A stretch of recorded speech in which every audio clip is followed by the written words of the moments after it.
Lionel Messi, champion du monde, vainqueur de la Ligue des Champions, un joueur unique en son genre. Mais son chemin vers le sommet n'a pas été facile. Voici son histoire, d'un petit garçon timide à peut-être le meilleur joueur qui ait jamais existé. Messi est né le 24 juin 1987 à Rosario. À l'époque, l'Argentine traversait une crise économique majeure et les parents de Messi avaient du mal à mettre du beurre dans les épinards. Ce que beaucoup de gens ne savent pas, c'est que les ancêtres de Messi venaient d'Italie. Il aurait donc pu jouer pour l'équipe nationale italienne. Et une autre partie de ses ancêtres venait de Catalogne, très proche de Barcelone. Grandir en Argentine, c'est grandir avec le football. Et le petit Messi jouait constamment au football avec ses deux grands frères. À l'âge de 4 ans, il a rejoint son premier club de football, le Grandoli FC. Il était déjà plus petit que les autres à l'époque. C'est pourquoi il était si important qu'il développe une bonne technique. Et si son entraîneur ne le laissait pas jouer, sa grand-mère Celia criait « Hey, coach, fais entrer Messi, il va nous faire basculer le match !» Ce qu'il faisait habituellement. Elle était sa première fan depuis qu'il était tout petit.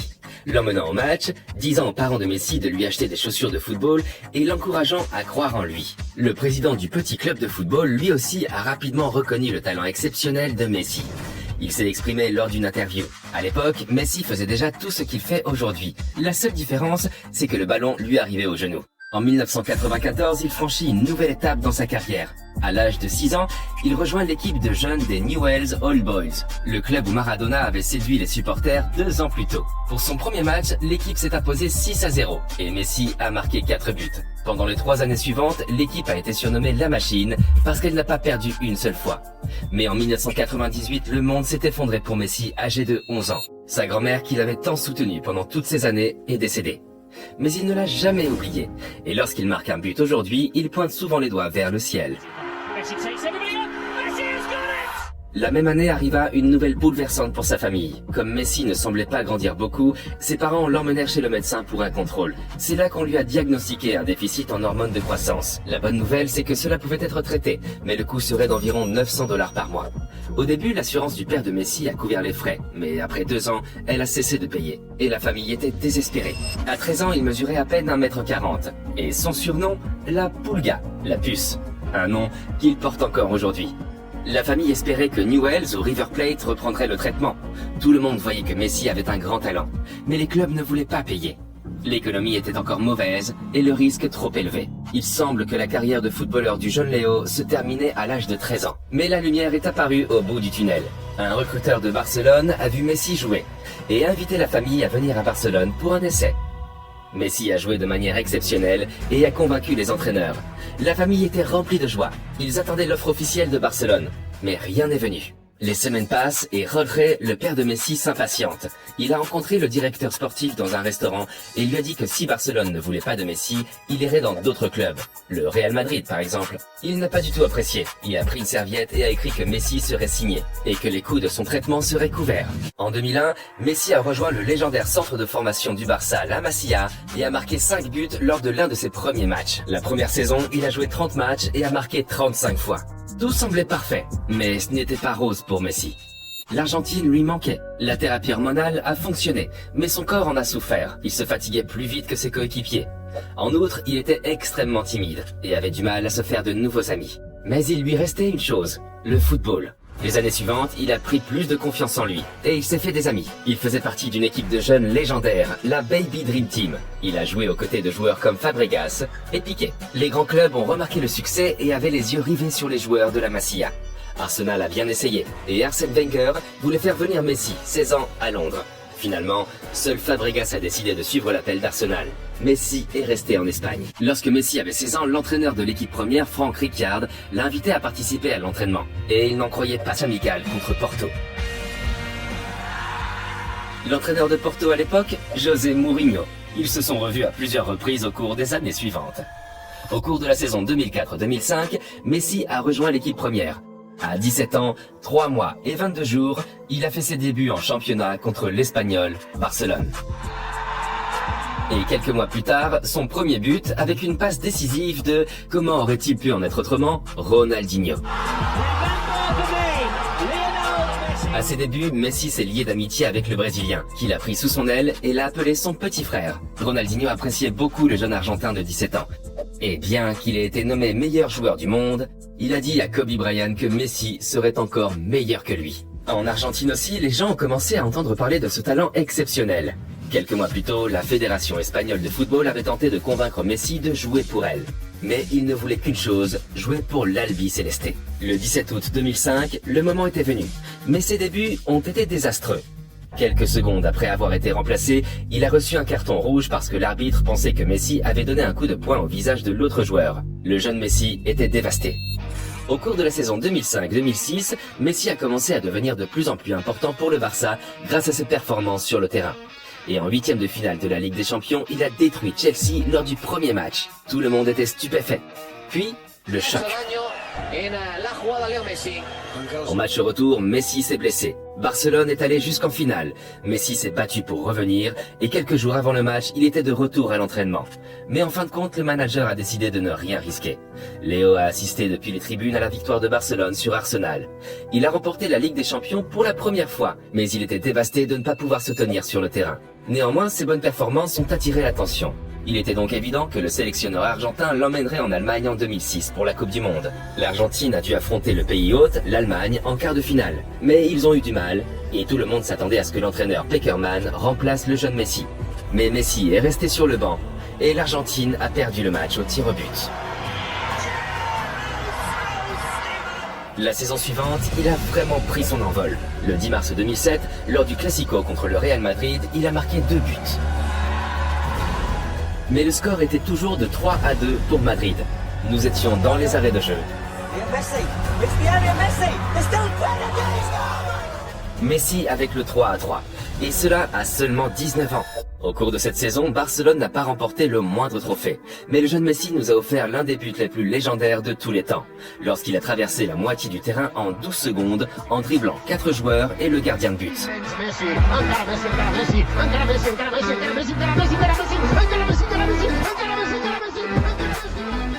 Difficile de ne pas penser au but légendaire de Maradona. Puis, à l'été 2007, la Copa América. Messi était là. Et l'Argentine est arrivée en finale contre son grand rival, le Brésil.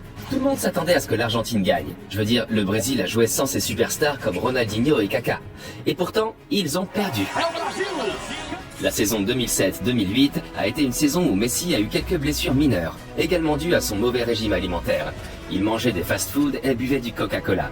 Néanmoins, lorsqu'il jouait et qu'il était en forme, il enchantait toujours le monde du football.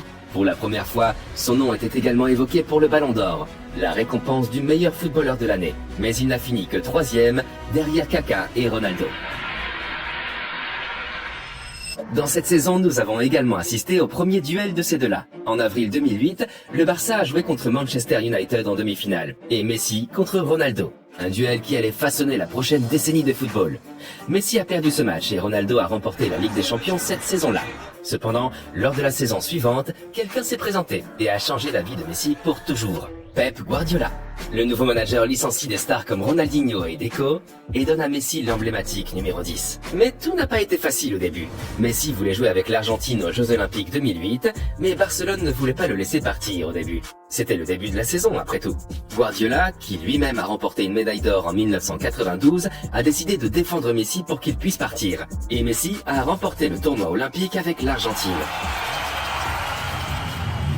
À son retour à Barcelone, Guardiola se consacre entièrement à sa jeune star. Il a modifié le régime alimentaire de Messi pour le rendre plus sain et l'a fait passer de l'extérieur au centre. Messi, le faux neuf, est né.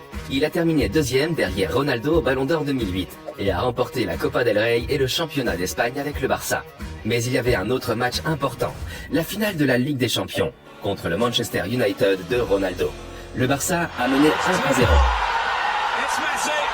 Une tête de Messi. Il a apparemment appris ça de Ronaldo. Messi a remporté la Ligue des Champions pour la 2e fois, mais cette fois-ci, il était sur le terrain. Le jeune homme de 21 ans a atteint le sommet. Pendant les 3 années suivantes, il a dominé la scène footballistique et a remporté le Ballon d'Or 3 fois de suite. Et le Barça a de nouveau remporté la Ligue des Champions en 2011. Très jeune, il était déjà une légende. Et un nouveau record est venu. En 2012, il a marqué 91 buts en 69 matchs, dépassant Gerd Müller, qui avait marqué 85 buts en 60 matchs de compétition en 1972. Il a également remporté le Ballon d'Or pour la 4e fois. Messi devient ainsi le recordman des victoires à seulement 26 ans. Mais la saison suivante sera l'une des plus tristes. Pep Guardiola avait quitté Barcelone et le nouvel entraîneur était Tito Vilanova. Mais il avait un cancer et en 2014, la triste nouvelle, il est mort de sa maladie. Et puis, en était le prochain revers. C'est la Coupe du Monde 2014 au Brésil. Et il a mené l'Argentine en finale en tant que capitaine de l'équipe. C'était un match difficile. On est en prolongation. Et puis... Mario Götze marque un but. L'Allemagne a battu l'Argentine et Messi a perdu la finale. Lors de la nouvelle saison, Messi a voulu prouver qu'il était encore capable de le faire. L'année précédente, Neymar avait rejoint le club et cet été, Suarez est arrivé. Les trois se sont parfaitement harmonisés et ont marqué 122 buts ensemble. Et Messi était heureux. Il n'avait pas toutes les responsabilités sur les épaules et il pouvait jouer librement. Boateng en a fait l'expérience. En fin de compte, Barcelone a remporté le deuxième triplé du club après avoir battu la Juventus 3-1 lors de la finale de la Ligue des Champions de l'UEFA 2014-2015. Au cours des 4 années suivantes, il a remporté 2 autres ballons d'or. Mais sur la scène internationale, ces années ont été marquées par 2 grandes déceptions. Messi a été dévasté et il a annoncé sa retraite de l'équipe nationale à seulement 28 ans. Toute l'Argentine est descendue dans la rue pour faire changer Messi d'avis. Et puis, 2 semaines après, Messi a annoncé la démission de la démission. Il a continué à jouer un football exceptionnel à Barcelone, mais en juillet 2021, le choc. Le contrat n'a pas pu être renouvelé en raison de problèmes financiers. Et il a quitté Barcelone, son club, où il a remporté 34 trophées, dont 10 titres de champion d'Espagne, 7 Copa del Rey et 4 fois la Ligue des champions de l'UEFA. En outre, c'est le club qui lui a permis de devenir footballeur professionnel. Tous les clubs voulaient Messi, et il a décidé d'aller en France, au Paris Saint-Germain. Mais avant cela, il y a encore quelque chose d'important à faire. S'abonner à notre chaîne, et bien sûr, ceci. C'est la Copa América 2021, et après toutes les défaites et les échecs, il voulait enfin remporter ce titre pour l'Argentine. Il a joué avec brio, marquant 5 buts en 4 matchs. La finale s'est jouée contre le Brésil. Di Maria a marqué, l'Argentine a gagné, Messi l'a fait. Après tous les revers, il a remporté la Copa América. En fin novembre 2021, Messi a reçu le Ballon d'Or pour la 7e fois. Cependant, ces 2 années à Paris n'ont pas toujours été couronnées de succès. Cela dit, bien sûr, il a eu aussi ses moments là-bas. Mais au cours de ces 2 années, le PSG a été éliminé prématurément à chaque fois en Ligue des Champions. Il a néanmoins remporté 2 fois le championnat de France. Et puis, en 2002, à l'âge de 35 ans, c'était peut-être sa dernière tentative de remporter la Coupe du Monde au Qatar. L'Argentine était l'un des favoris, mais dès le premier match de groupe, c'est le choc. L'Arabie Saoudite a battu l'Argentine 2-1, et tout le monde est resté sans voix. L'Argentine devait gagner le match suivant contre le Mexique, mais ils ont lutté. Et puis, à la 64e minute, Messi marque le 1-0. Et au final, ils ont gagné 2-0. Le dernier match était contre la Pologne. Le vainqueur accède au tour suivant. Et puis, session de pénalty pour l'Argentine. Messi n'a pas marqué. Incroyable. Mais ils ont continué à se battre. McAllister et Alvarez ont marqué, et Messi a mené son Argentine au tour préliminaire. Ils y ont affronté l'Australie. Messi a marqué le premier but. Le match se termine sur le score de 2-1 pour l'Argentine. Les quarts de finale étaient contre les Pays-Bas. L'Argentine mène 2-0. Nous sommes déjà à la 83e minute. Weghorst marque un but, et il y a eu un nouveau coup franc pour les Pays-Bas, à la 11e minute du temps additionnel. Le deuxième but de Weghorst, c'était tout pour Messi. Le match s'est déroulé au tir au but. Martinez, le tueur de penalty. En demi-finale, ils ont affronté la Croatie. Penalty à la 34e minute. Messi a marqué avec facilité et ils se sont qualifiés pour la finale après avoir gagné 3-0. Il était si près de réaliser son rêve. Et qui ont-ils affronté là-bas?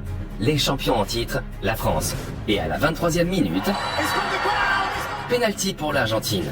Messi s'est montré à la hauteur. C'était l'exemple à suivre. Et quelques minutes plus tard, Di Maria avec le 2-0. Ils étaient si près du but. Et puis à la minute 80, faute et penalty pour la France. Mbappé prend le ballon. Le score est désormais 2-1, mais le match est presque terminé. Une minute plus tard, Mbappé égalisait. Incroyable. Était-ce le prochain coup dur pour Messi après 2014? Le match a été prolongé et à la 108e minute, Messi a marqué. Quel match fou! Nous sommes dans les dernières minutes et il y a une autre pénalité pour la France.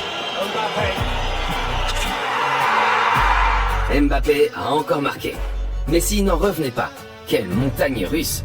Et puis dans les dernières secondes du match, Martinez sauve l'Argentine et la qualifie pour la séance de tir au but. Il y a encore de l'espoir. C'est là que Martinez a montré pourquoi il est considéré comme un expert en matière de penalty. Le prochain joueur était Gonzalo Montiel. S'il marquait, alors l'Argentine gagnerait. Et quand il a marché lentement vers le point de penalty, Messi a regardé vers le haut et a dit « Aujourd'hui pourrait être le jour, grand-mère ».